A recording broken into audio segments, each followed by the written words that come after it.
regular curriculum and study abroad programs.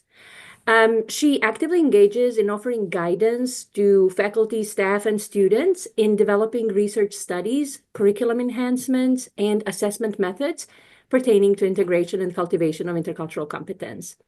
Her expertise also extends to facilitating workshops and training sessions, catering to the needs of both staff and students within Purdue. So welcome, Aparajita. And then we have Kelsey Patton. She's an intercultural learning specialist for CILMAR, where her responsibilities include engaging students in intercultural learning opportunities with co-curricular spaces on campus in particular. And also she's our star Hubbicle curator. And I hope everybody knows what Hubbicle is. So it is the Intercultural Learning Hub that contains 800 plus intercultural activities, assessments, collections, and much more. Kelsey has a passion for facilitating intercultural learning activities and dialogue across difference, both within and between student groups.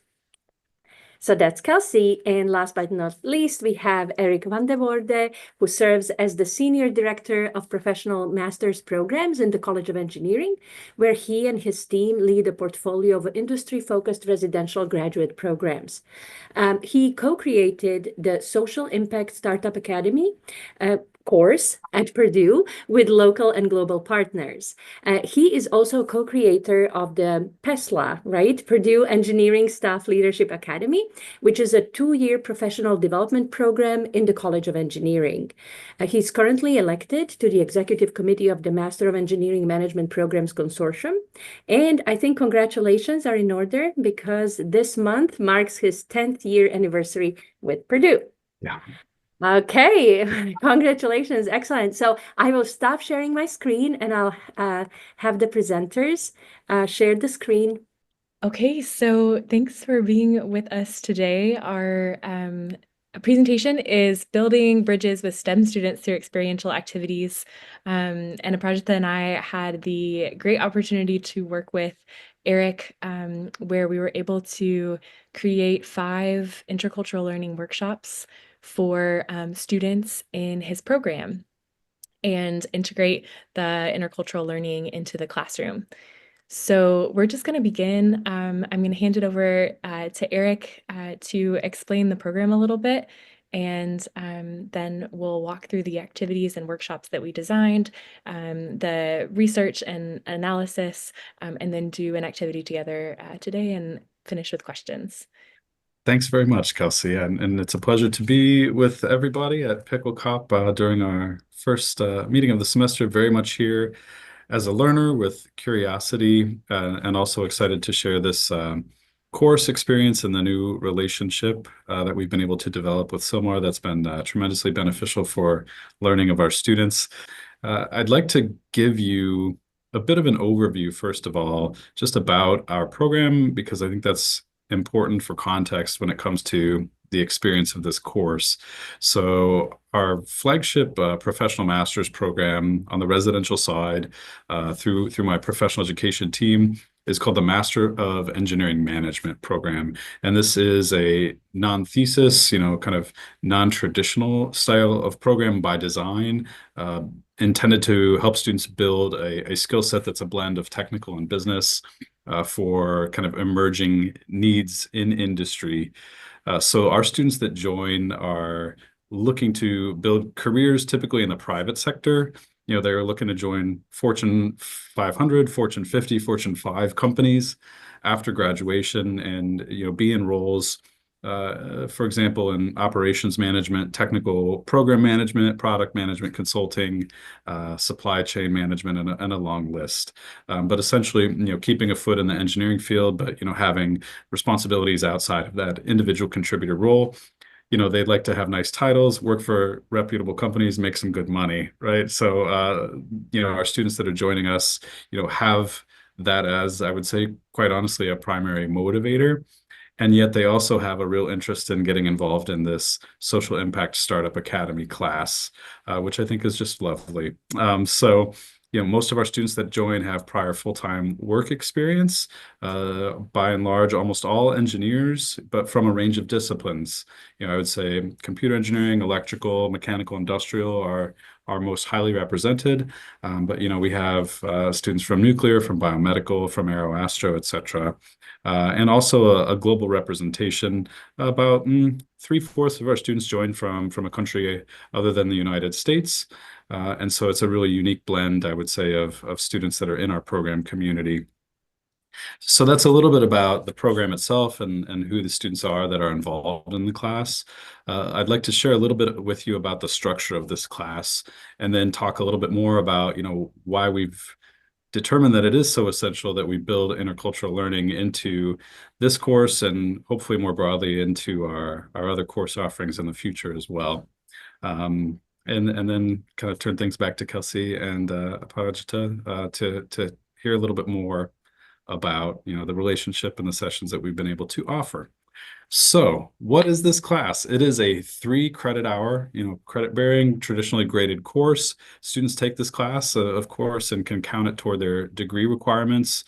Essentially, we hand select teams of 5 students, usually 4 teams total, so a smaller scale, if we're allowed to say that still at Purdue. All right, it's a smaller scale by design, so that we really have a high touch, with the teams.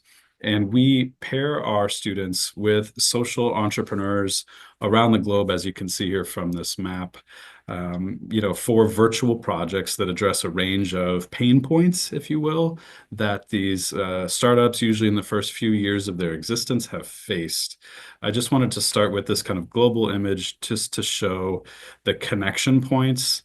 This course offering and this learning opportunity would not be possible without kind of the global stakeholders and the relationships that we've developed. So how did this partnership start? Well, a conversation with Dr. Susana Diaz, who's the head of Bayer Crop Sciences presence at the Convergence Center for Innovation on campus. And over a lunch conversation, we realized that Bayer Foundation in Germany hosted Women Empowerment Awards each year through their foundation and selected winners from various regions of the world. And you just kind of determined that, this would be a tremendous learning experience for students. It would be a way to hopefully do some good in the world, for social enterprises that would like to be profitable, but that are also focused on generating positive human impact through the goods and services that they offer. And really from there, we got connected to, yes, the foundation itself, to the Social Impact Startup Academy, which originated in Germany, and we are the first and to date only U.S. partner of SISTAC. I believe we were the second institution beyond the Catholic University in Ingolstadt, Germany, to join this organization. But I just wanted to mention these various partnerships across the globe, because all of these play a key role in us being able to offer this learning experience to our students. All right. Our students have been working on a range of projects, everything from, how to identify smallholder farmers that were doing, using hermetically sealed bags to save their grain so that they could sell it later at a time when the price was higher, to redesigning shipping container style healthcare clinics that would serve rural populations in an island community in Uganda. Even though we were going through these experiences, addressing a pain point of, again, a technical need and a business need, we really discovered that our students weren't getting a lot of culturally focused learning while they were designing these solutions. And since most of these partnerships are virtual, our students have weekly meetings with their partners. We connect them to the stakeholders, here on campus, subject matter experts. But we realized that we weren't necessarily developing solutions that were context and culturally specific. Certainly we wanted to avoid a situation of coming in and thinking, hey, we've got the answer for you. Good thing you have us, right? We had tried and had some success with some previous activities that were well received. I know Aletha came in, I think, several years ago and facilitated the Gizmo and Widgetian, communication style activity, which was a ton of fun.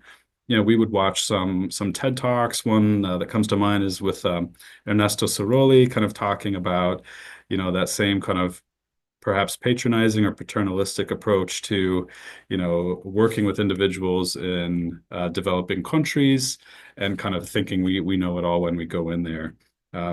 I will say kind of the turning point for me, I had an activity where we were going through some different features of culture. I was asking the teams to kind of, talk about their home culture. What are those, orientation to time and festivals and values and ideas about gender roles, education, things of this nature.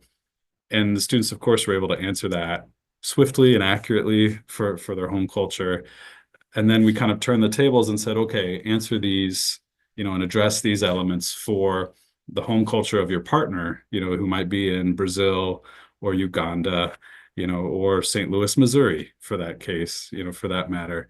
And there were very few answers to be had from the students. And, they kind of got that look like, oh, wow. Yeah, we were working with these organizations for several months, and yet we really weren't getting into any kind of depth or intentional understanding, I would say, of those different features of culture that impact the customers that the businesses are trying to serve, and that impact, the way the organizations themselves operate.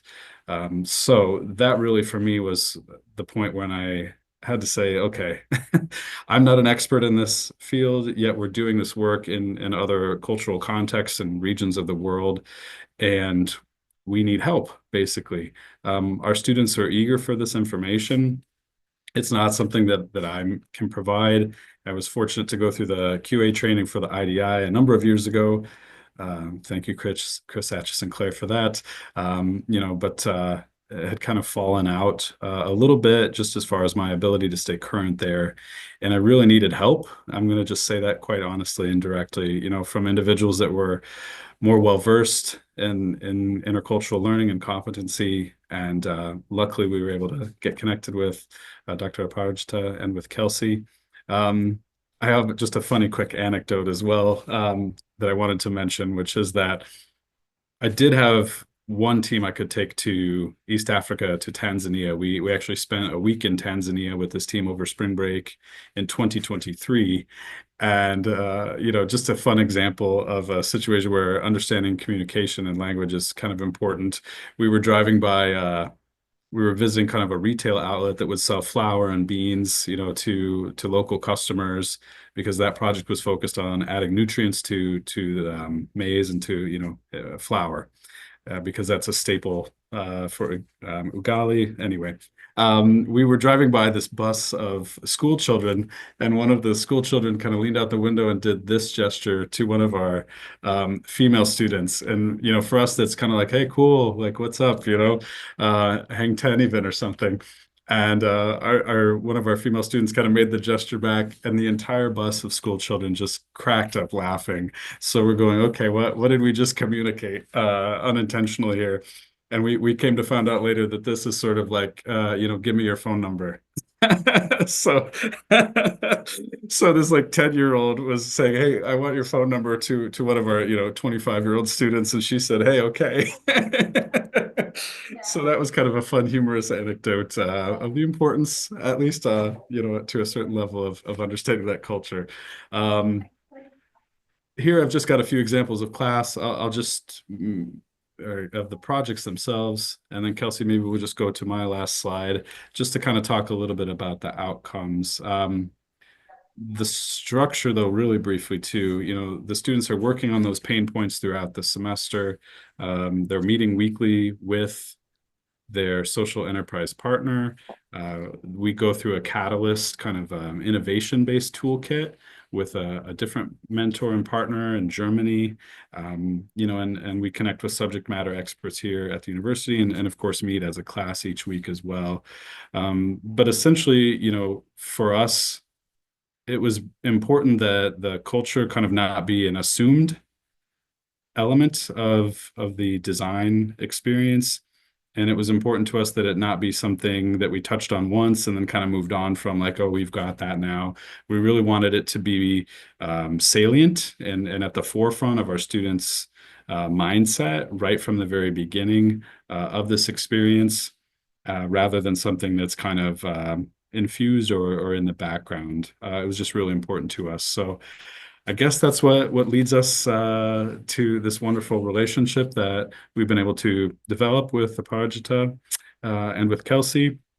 And just my final comment, I guess I would say for now, is that, we want to impact our students' mindsets, their ethical approaches, their values, so that, when they are working for Fortune 5 companies that are focused on profit, and maximizing that and maybe not considering always as much human impact, that our students have this as a foundation, and they can communicate more effectively and build more meaningful relationships within their team, within their organization, and globally too, as they work with multinational corporations.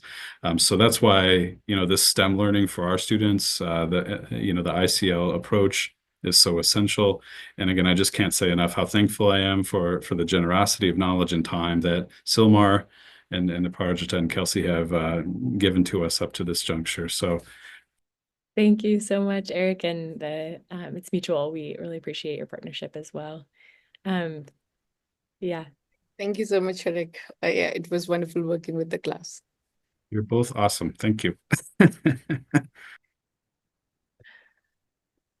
All right, so we may transition now into an overview of the sessions that we did, and we won't have enough time to go, really in depth on all of the sessions, but I'm just going to give a brief overview, and Aparajita will chime in where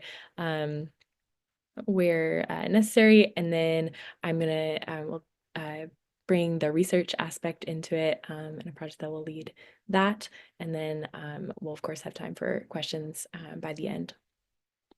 So where we kind of started, and as Eric kind of indicated, we wanted to get a sense of what the needs were, and just this understanding of students may have had some level of awareness of their own cultural context, but also this need of understanding other worldview frameworks and being open to other worldview frameworks. So we started with, kind of the backwards design, looking at what are our learning outcomes, and then building the sessions from there. And what you'll see here is just the learning outcomes that we were focused on, kind of the high-level learning outcomes, which we modeled from the AACNU Intercultural Knowledge and Competence rubric, and I'll paste that into the chat here. So there's 6 facets of intercultural learning there, which are cultural self-awareness, curiosity, knowledge of worldview frameworks, empathy, verbal and nonverbal communication, and openness. And so each session hit on one or more of these. And so what we also took into account, not only those learning objectives, but also student feedback. So we asked students at the beginning, what are you also wanting to improve on? They mentioned conflict management skills and some real world examples as well. And then we also wanted to incorporate that, these are students in engineering and in business, so bridging those worlds. And a project that bridges both worlds so wonderfully and has a very extensive background in both. And so it was just amazing to learn from her and get to just work together on that. So thanks, Aparajita. Thank you, Kelsey. Yes, It was a mutual effort. So yeah. absolutely. So I'll just go into each of these sessions. So in session 1, we did a combination of virtual and in-person, and they were each an hour long, and we had 5 sessions total together. So we started with name story, which is a way for students to share their names and the origin of their names, what their names mean to them. And then we also went into Hofstede's cultural dimensions here as well, which is just a helpful place to start, I think, for the business world. Yeah, I think this was really important because all the students were working with a stakeholder in a different country, and we wanted them to get an understanding of how the cultural dimensions are, at least based on the Hofstede's model. So this activity was very helpful for them to start thinking. It was basically a thinking point for the students to start thinking, like, what are they, like, reflecting on what they have seen in the past weeks, and what they can expect a little bit going further. So it was just a starting point for them to understand other cultures. So With these, I'll just indicate the AACNU learning objectives they were connected to. So for NAME, it was curiosity and cultural self-awareness. And then for Hofstede, it was cultural self-awareness and knowledge of worldview frameworks. So in session 2, we were in person and we did 3 activities: pacing, human values continuum, and core cultural values and mapping. So pacing is to kind of understand different ways of conversing. So an idea of, is it more of a tennis match kind of back and forth? Is there a pause even with the back and forth? Or are we overlapping with one another in conversation? And to really recognize that all are very real and very valid ways of conversing. With human values continuum, we usually ask students, it's a more dynamic activity, asking students to get on either side of the room, kind of where they fall along a continuum. Here's one example related to competition and cooperation. One being competition brings out the best, another side being cooperation is the way to get things done. And then talking and debriefing in the midst of that. Why did you land where you did? If we change the context. And we found that students tended to want a context. So that was an interesting aspect of it that kind of shifted how we approached the moment and providing examples. And then, and then lastly, we did core cultural values and mapping, which kind of looked again at similar to human values continuum and similar to Hofstede, kind of 2 sides of a continuum. So this example here on the slide is change, progress, and risk-taking. On one side, where stability, tradition, and risk aversion is on the other side. And students took a Qualtrics to map themselves. I just wanted to highlight here too how these activities are useful for our students on a number of levels. They're informative for the teams themselves, who are coming from different engineering disciplines, different regions of the world, different professional backgrounds, and are obviously tasked together. It also impacts the way that the team collectively can interact with the social enterprise partner outside of the US and obviously inform the solution. And then also these are skills which I know everyone here is well aware of, but that our students can take with them moving forward as they move into business and the private sector post-graduation. So I just wanted to highlight that I really appreciate the way that it's useful for the students immediately, with the projects, with their own interactions, and then in the future. Yeah, I think, Eric, thank you for mentioning that. I was also going to say the same thing. The reason that we went on to these activities was because all the students were working in teams on their project, and we wanted to introduce them these concepts so that it's like before they understand the partner, it is also important to understand each other. And that was the main goal. So we brought up these activities so that they can focus on their team building and team structure. The AACNU facets that we focused on here for pacing, it's empathy and communication. For human values continuum, core cultural values and mapping both have the knowledge of worldview frameworks and cultural self-awareness. And then here's a picture of us facilitating in class, thanks to Eric for capturing this photo of human values continuum right before students were about to stand up and get on either side of the room. In session 3, we debriefed those core cultural values and mapping and kind of asked students about, what are the implications of where you land. And this is a mapping of where students fell in terms of, you'll see individualism and collectivism here, equality and hierarchy. So you can see where a majority of students fell there. And then we were able to debrief that with them and just get them thinking reflectively on real world implications of that on their teams. And then empathy being so important in teamwork as well. We did scenery, machinery, people, and we're going to show you a little bit more in depth on this specific activity a little bit later in our session today. And these activities focusing on knowledge of worldview frameworks, and both hit on cultural self-awareness, and then scenery, machinery, people also is on openness and empathy. as well. Lastly, or second to last, we had session 4 in person. We wanted to talk about conflict management as the students had requested, and as is very important in leadership positions and working in multicultural teams.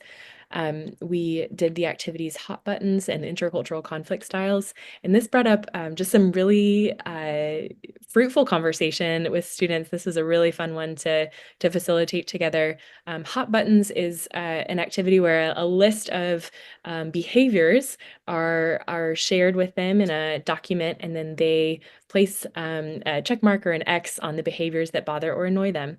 And so examples are when someone's very direct and explicit, when their opinion differs from my opinion, when someone interrupts me when I'm talking, when someone doesn't respond, when I stop to let them take a turn. So things that can be hot button kind of activators for people. And then we also got to talk through differing conflict styles.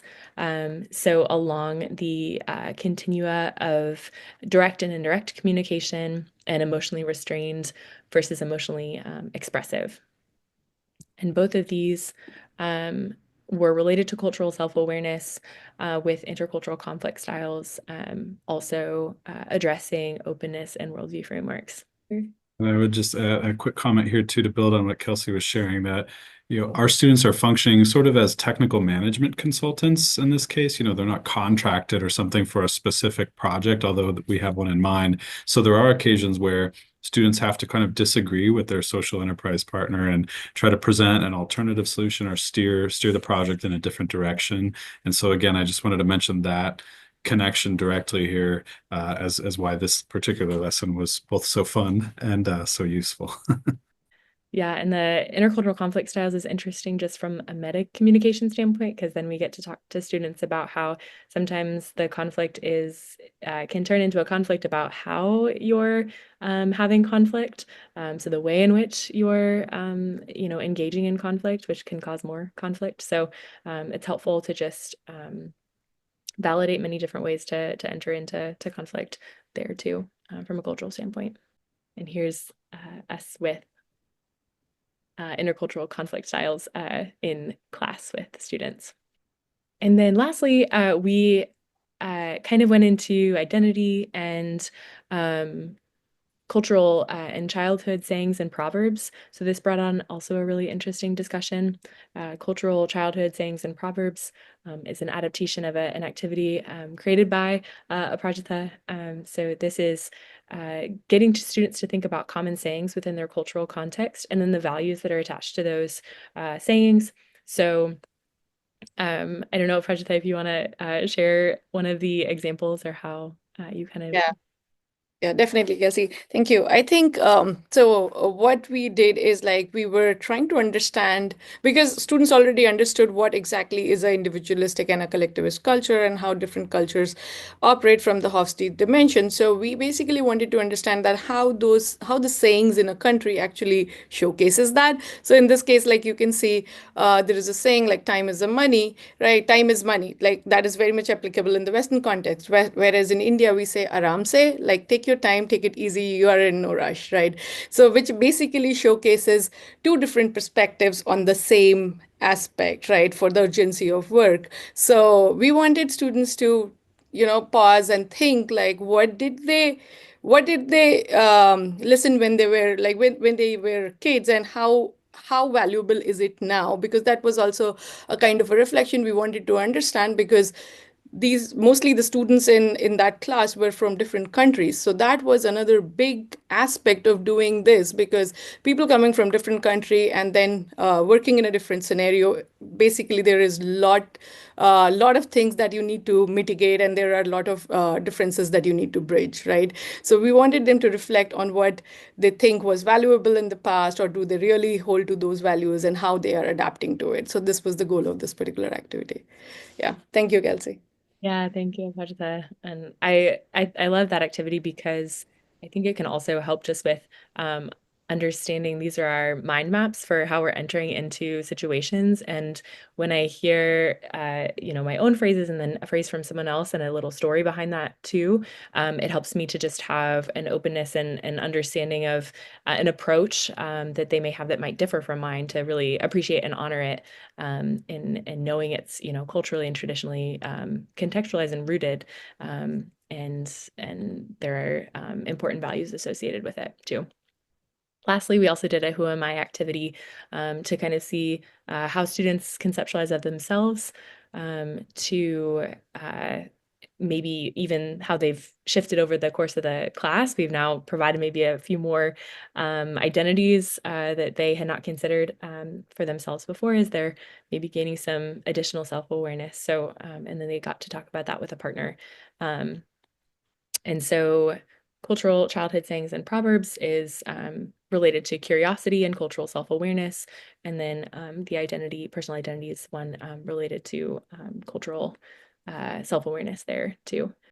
So basically, whatever we do at CILMAR, we try to assess the effectiveness of that, because everything is very theoretically grounded. So we really want to know that whether this made a difference and what we can do to improve. So similarly, we basically did a retro, pre, and a post survey in the class, and they were based on these 8 constructs, which were focused on like awareness of cultural differences in teamwork, understanding cultural value in decision making, empathy in diverse team, communication, conflict resolution, leadership, fostering inclusivity, and importance of inclusivity in teamwork. So we had those 8 questions, and students were supposed to respond on a 10-point Likert scale. Like they need to choose like 1 being the lowest and 10 being the highest.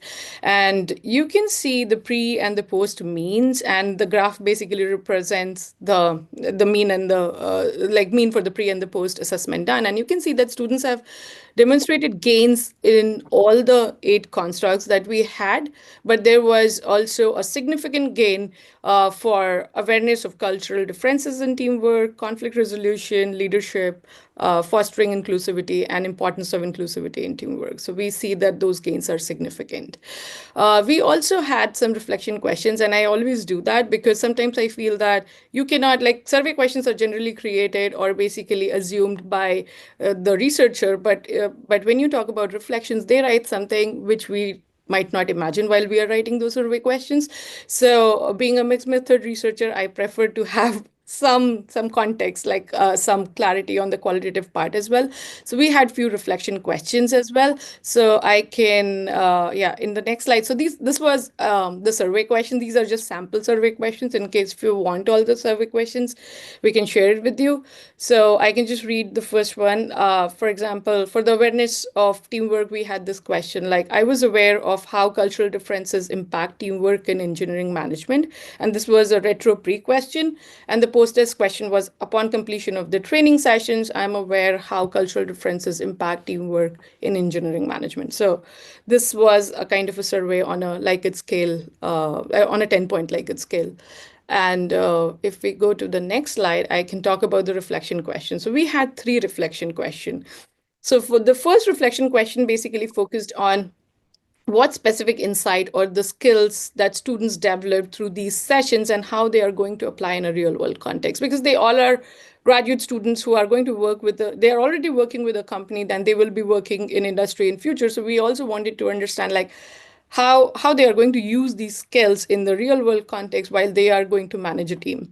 The second thing, we also wanted to know, like, what challenged their thoughts, right? So we also wanted to know, like, was there anything in the session which was which helped them to reconsider their assumptions or approaches to cultural differences. So we had one question on that. And the third question was basically a recommendation that how we can improve our sessions so that when we are doing these future sessions, what we need to do. So it was assessment for ourselves, like we wanted to know how we can improve. So Kelsey, if you go to the next slide. Okay, so basically for the first reflection question, which actually focused on development of intercultural skills, so based on the thematic analysis that we did, we identified 3 themes. The first theme focused on increased cultural awareness.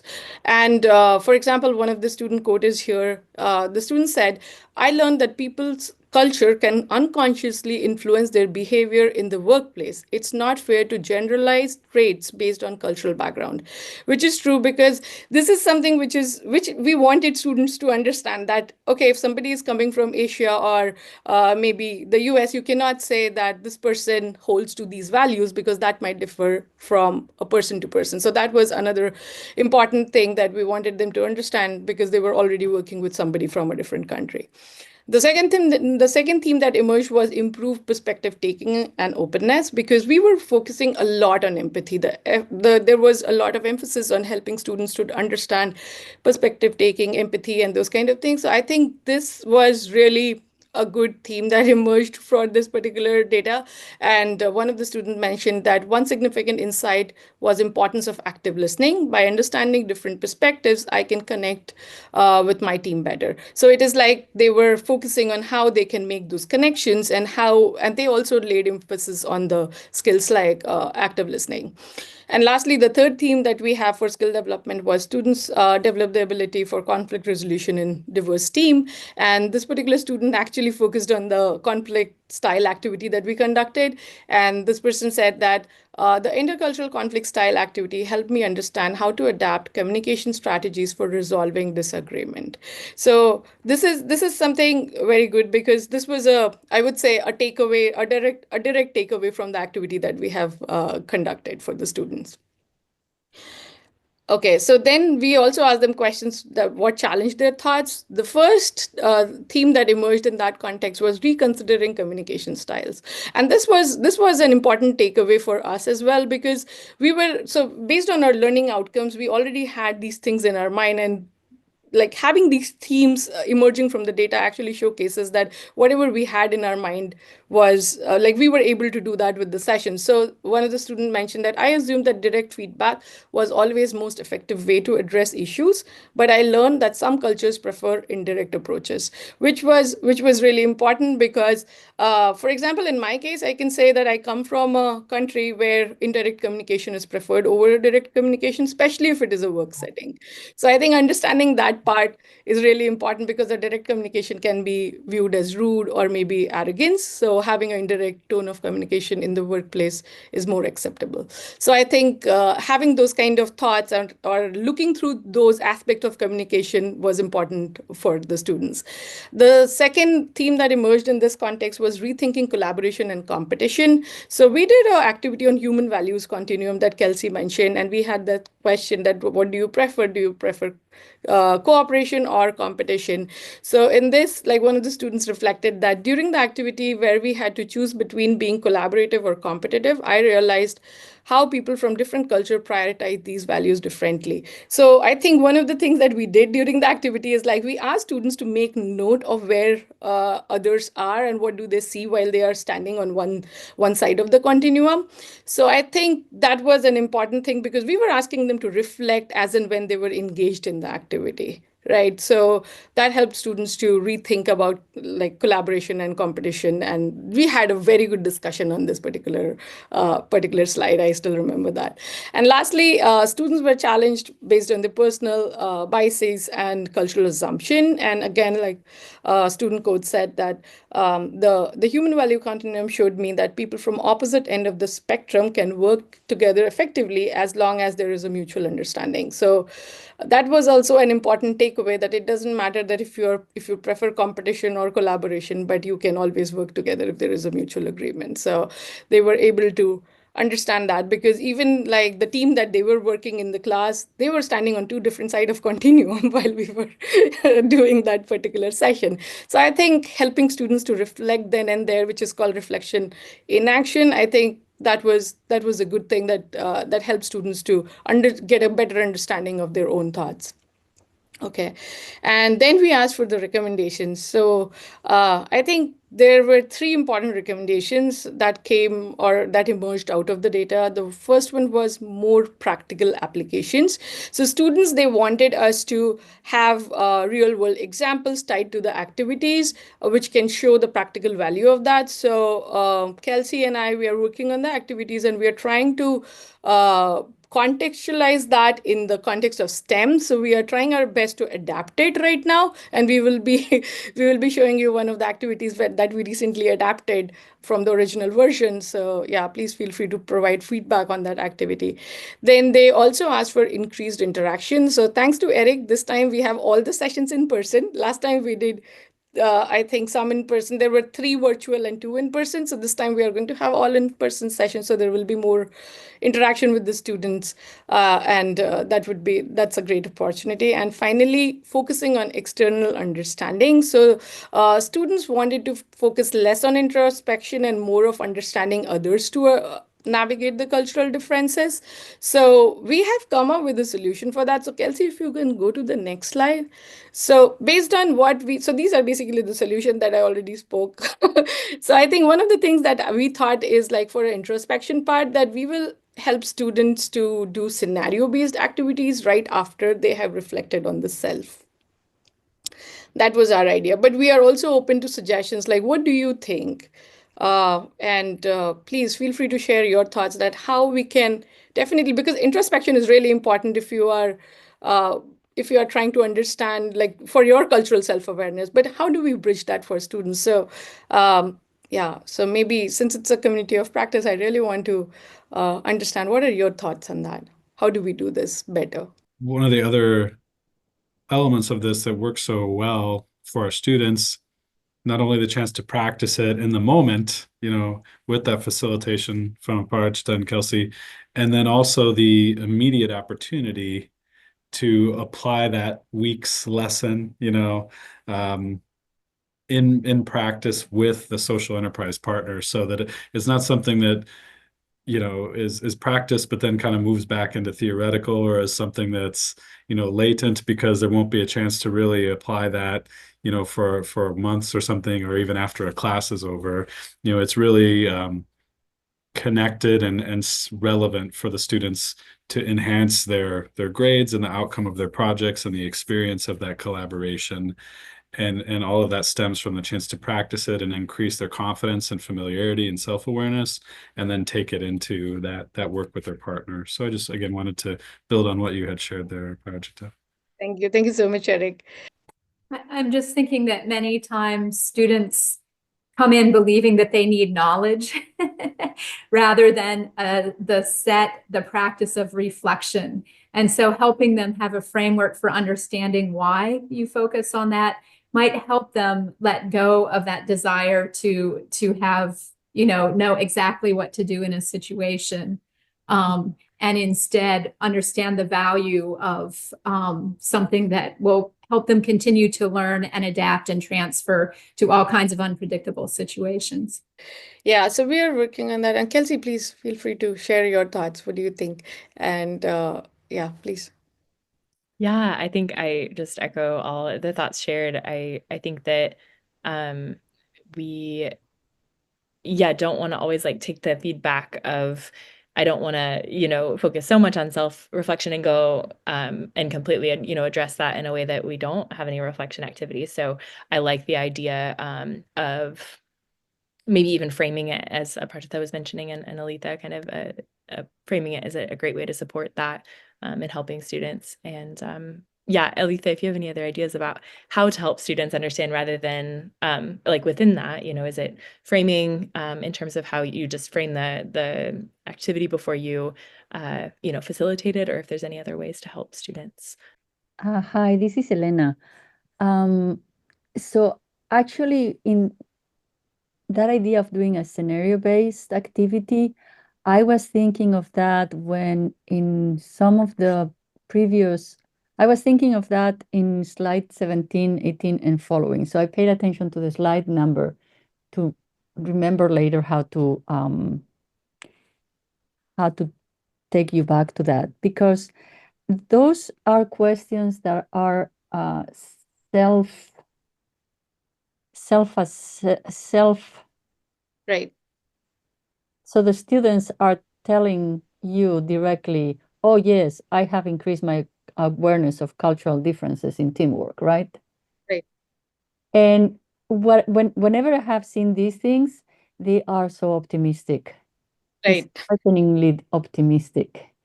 So I was thinking, and memory is failing me here, but there is this kind of test or software that is used for discovering your racist, your hidden racist behavior. I think I associated with Virginia Valiant in the East Coast, and it actually doesn't measure what you say, it measures your reaction time. So the more you say, "Oh yes, I'm not racist," but you take longer to say that, or longer to say how you would react to a situation. That time that you take longer is to overcome your own tendencies, right? So I think that that's uh,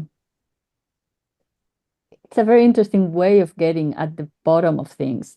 So I was wondering what kinds of things you could do or we could do. I'm very interested in doing that. And I think, right, so the blue and green is their own reflection, right? Right. Right. So Yeah. what could we do that is indirect, Mm-hmm. that they don't think, even if unconsciously, that they have to perform to give the right answer? Of course, they are aware. Of course, they have gained something. Otherwise, I'm not making it in this activity, right?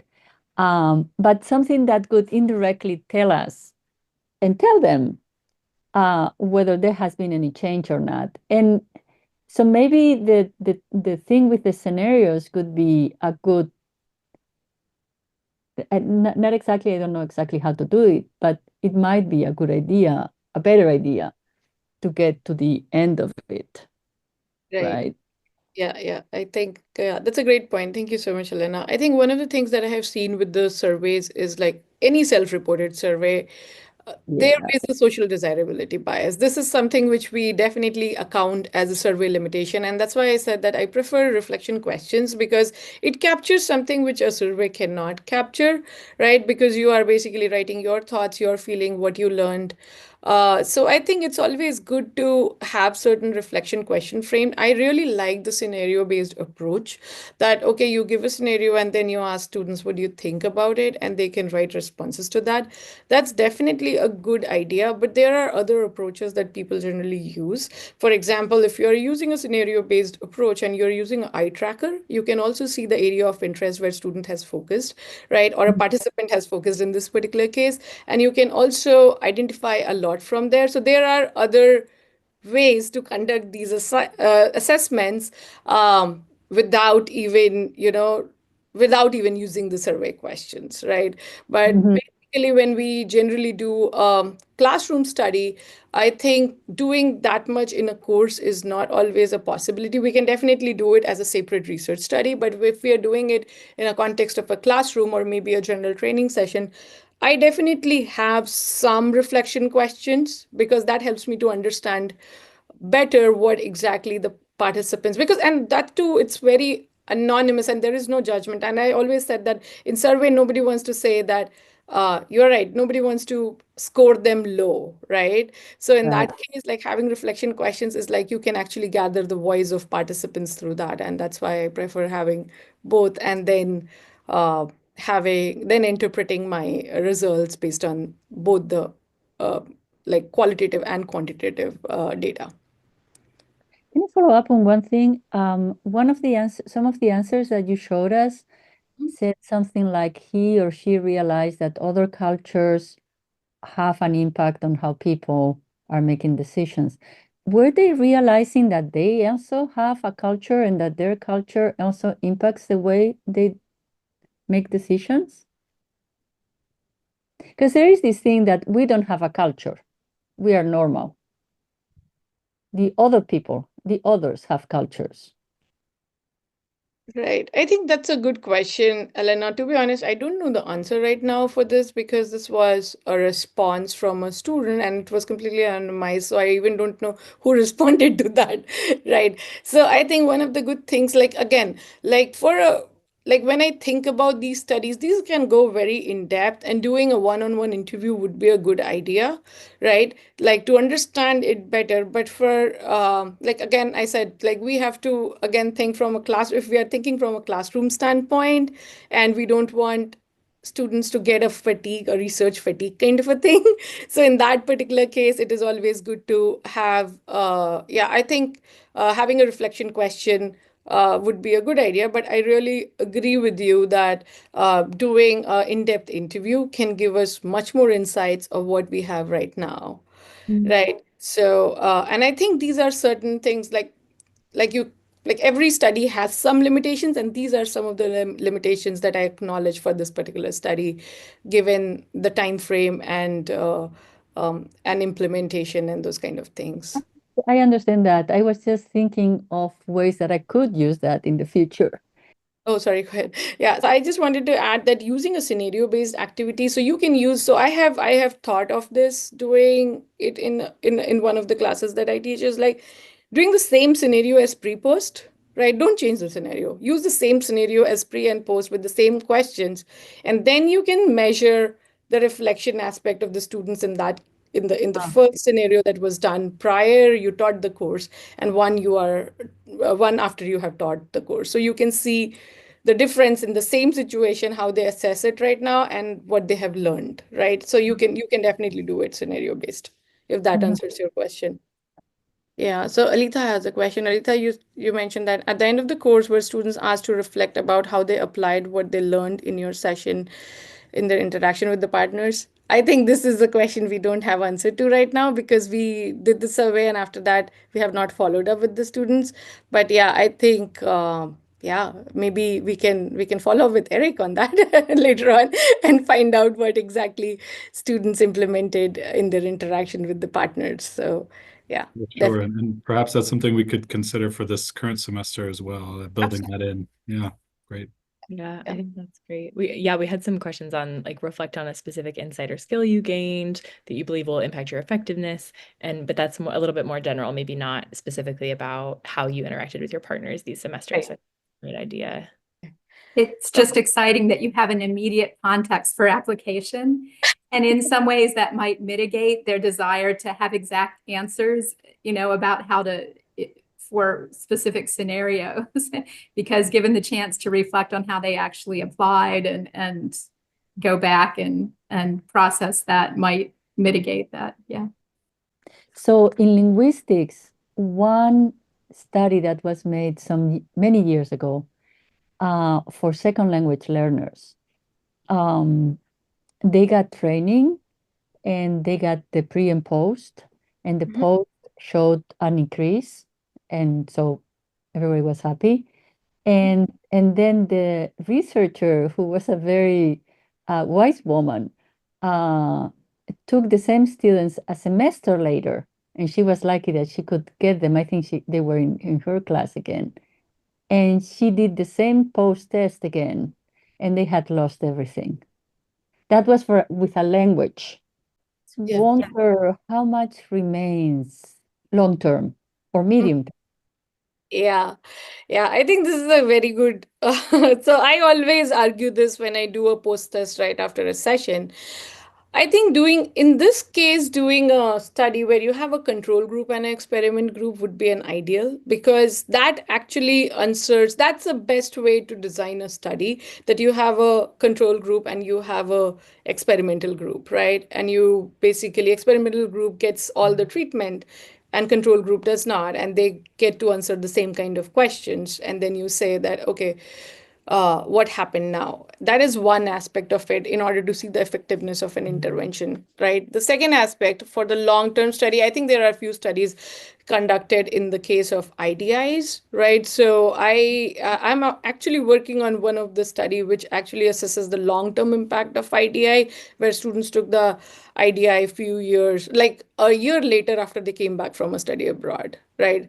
So that's a finding which is yeah, I cannot share the finding right now because it's in the I would say it's not yet complete. The analysis is not yet complete, but based on the quantitative analysis from the IDI that we saw was like there was a gain even though there were few students who were regressing, right? Ah, So So there could be, like, I think it all depends on the intervention sometimes, like how effective was the intervention and how applicable was it, so that students are using those concepts in their maybe classes or with others, right? So it's like how effective is your intervention, that matters a lot sometimes.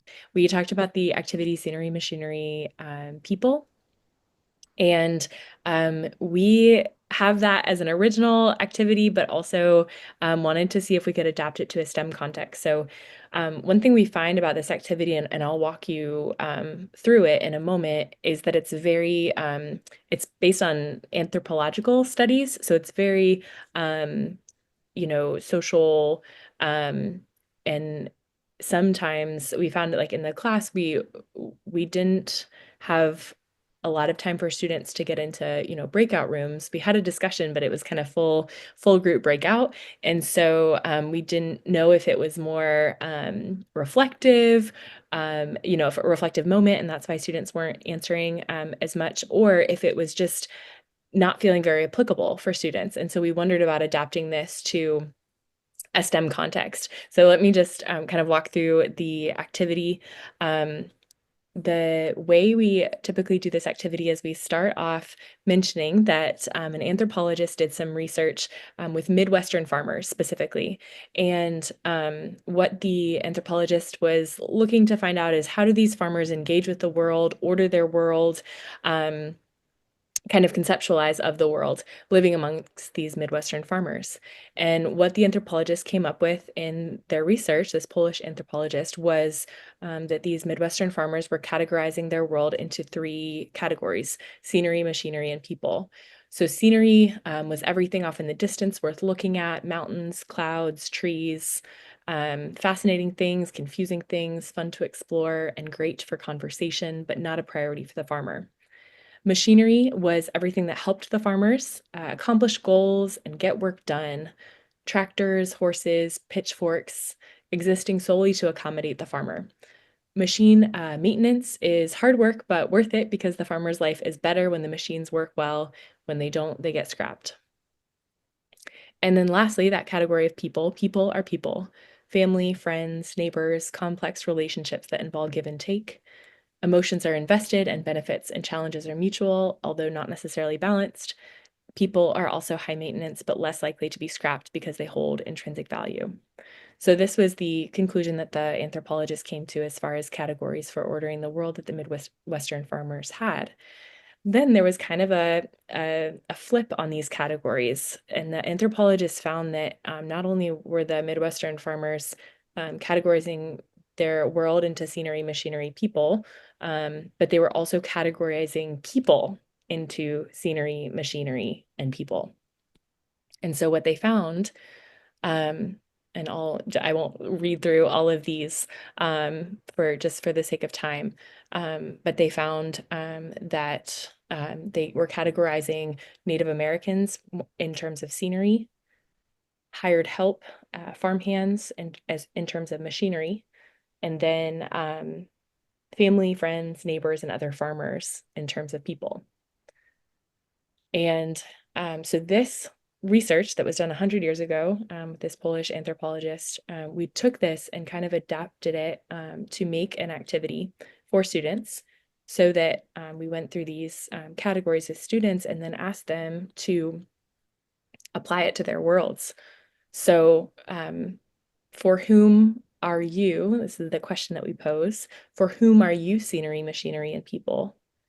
And for you, who are scenery, machinery, and people? And starting with, for whom are you scenery, machinery, and people, because it can feel a little bit less vulnerable to share about who you are to others, than kind of going a layer deeper on for students. And of course, you're going to have a range of responses to this. And so we adapted this for the the STEM context, so we're going to just show you what we did there. And like Aparajita said, this is a community of practice. We haven't actually used this adaptation in a class yet. And we're curious for those of you who are STEM educators and educators, I know all of us are educators here, what you might think for how this adaptation could land, how the original activity has landed if you've done it in the past, or how you might think it could land with students. So the way we adapted it to a STEM context is you might start like if it's a Purdue context specifically, you might start with scenery. You could talk about the weather, how it impacts their campus commute, campus landmarks, flyers, advertising, events. And then for machinery, you may talk about if this is in a STEM classroom context, software, apps, AI tools, your computer, lab equipment, these things improving overall learning experience, but then if they stop working, they get scrapped. And then people are your family, friends, teammates, classmates, maybe. Again, very similar to those original descriptions. And then from there, showing how people can maybe placed in all three categories as well. So for the scenery, maybe individuals in the academic environment who are present but not directly involved in day-to-day interactions. Peers or group members perceived primarily as tools to accomplish academic tasks, maybe machinery. They might be discounted if they aren't perceived as useful to the project. And then individuals viewed as valued contributors with whom meaningful academic relationships are built, like mentors, supportive professors, or collaborative peers who are respected for insights and ideas, be people in this case. So very specific example, right? And maybe helping students make the jump where it could be a little bit harder in a farming context, for example. So these discussion questions. So you'll see this on the handout itself. Who sees you in these categories? Who do you see in these categories? And these could be some questions that students might go through in breakout rooms. Again, we found a big group discussion may be intimidating for some students to start with. And then, so we'll just kind of breathe through that. It'd be great to be able to do it all together today, but just due to time, I think we'll just open up the discussion now for these questions here. So how relevant do you think this activity is for STEM students in its original form or the adapted version? Would you use it? If so, would you adopt it in the way that we did? Would you say that's too specific? What are some, pros and cons that you see there? And do you have suggestions for us to make changes with respect to a STEM course? And Elena, I think it'd be great for departmental internal relationships. Yeah, there's so many contexts where this would be great. And I totally agree. Thank you. Yeah, so I do this exercise regularly in my Italian upper level class in Italian. And actually the way I approach this is that I give them this Midwestern context and say, this is actually what we all share.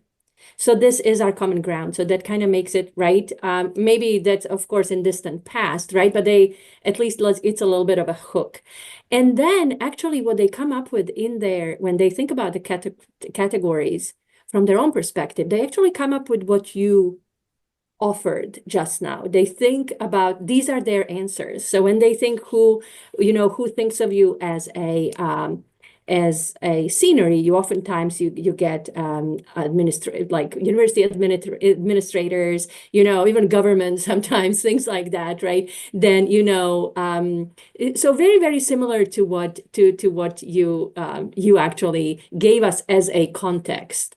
So I just thought that was interesting, because I'm thinking if you're giving them that as a context, what else can they come up with as as their own categories? Because I feel like you're already giving them those categories that might be maybe one hurdle. But I don't know. I've never done it in this context, right? So I feel like actually this context that is sort of distant in a way and yet common to all of us, like the Midwest and the farmer and things like that, might be actually helpful in that it provides this analogy for them to center them and come up with their own categories. But this is ad hoc. I haven't really thought about it, but I think that's a great thought.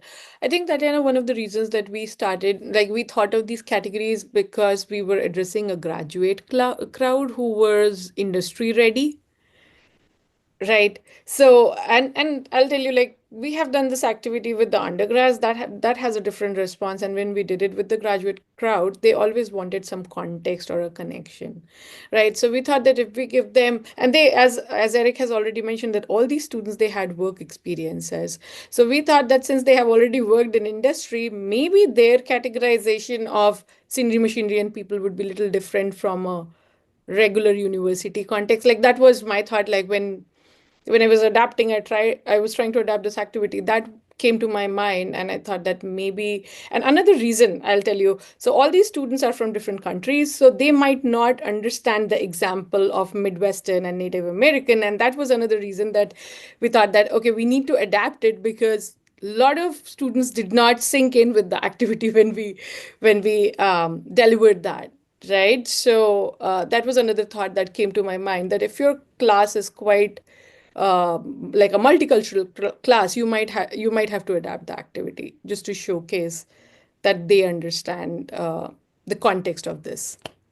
Yeah, I concur. That's exactly, yeah, how we Yeah, perceive.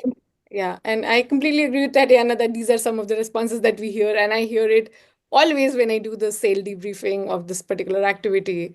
I think this is something which I hear always from the undergraduate students. So yeah, I agree with you too.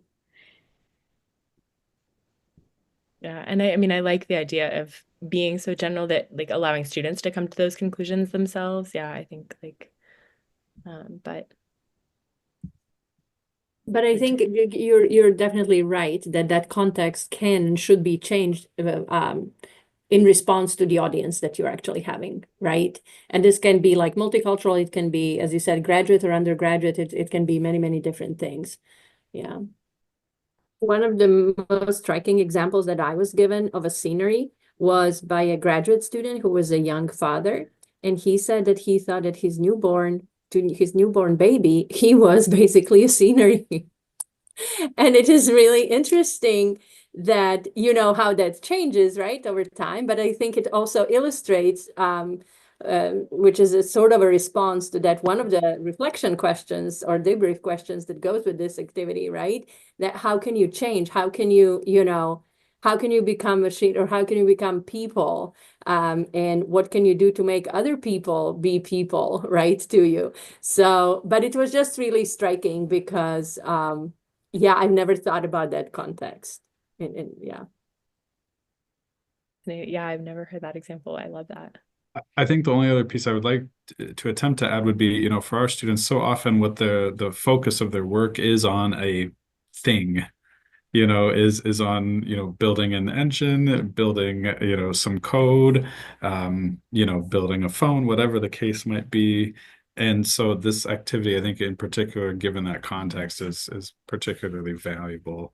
And again, I just want to thank, if I'm not a broken record, and if I am, I'm okay with that in this case, Kelsey and Aparajita and CILMAR, because it's really added needed depth to our course, and it's added value for our students. And that just is not a capacity and knowledge base that I had. So I would really, and so thank you again out loud. Thank you so much, Eric. Really appreciate you. Thank you, Eric.